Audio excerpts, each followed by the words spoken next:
3 minutes of mostly useless information about planes of War Thunder, starting now.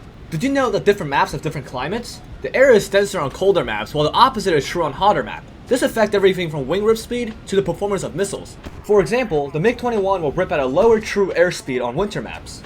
You will find gauges displaying the wing sweep within the cockpit of the MiG-23. The gauge will show the maximum safe speed for the current configuration in both kilometers per hour and Mach. Pretty handy for those who play simulator battles. However, there are also some gauges that are less useful.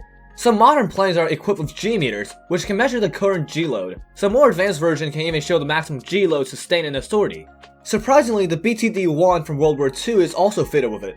Did you know that certain planes have flaps over speed protection? While you can still command the flaps to extend, they will not do so until the speed decreases to a safe level. However, the flaps will not automatically retract once they are extended. On some planes, the leading edge slats are controlled by your flap setting. However, you are unable to control the slats once the flaps are destroyed. If you try to do so, a flaps inoperative message will appear, despite the fact the slats are undamaged. Another example of interesting gauges would be the working radial altimeter, which is also present on some planes. This measures your plane's altitude above the ground rather than above the sea level. Currently, the Viggen is in level flight, but the radial altimeter altitude is decreasing due to the ground rising up. Might come in handy if you're finding yourself in zero visibility.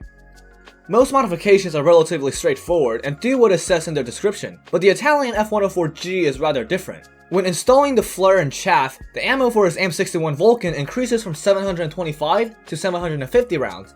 Interestingly, the German F-104G always has 750 rounds with or without flares.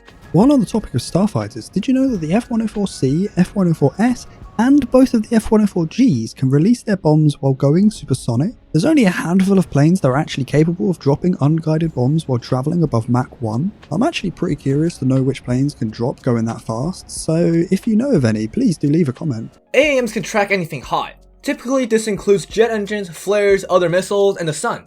But did you know the Seeker can lock onto unguided rockets too? Let me know if you ever managed to decoy a missile with it. It is possible to partially engage the afterburner by using the scroll wheel. Simply scroll up once from 100% power.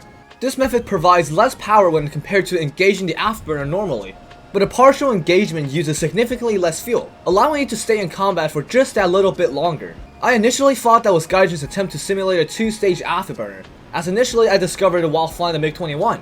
However, further testing showed that this worked on various other jets, leading me to think that this is a bug.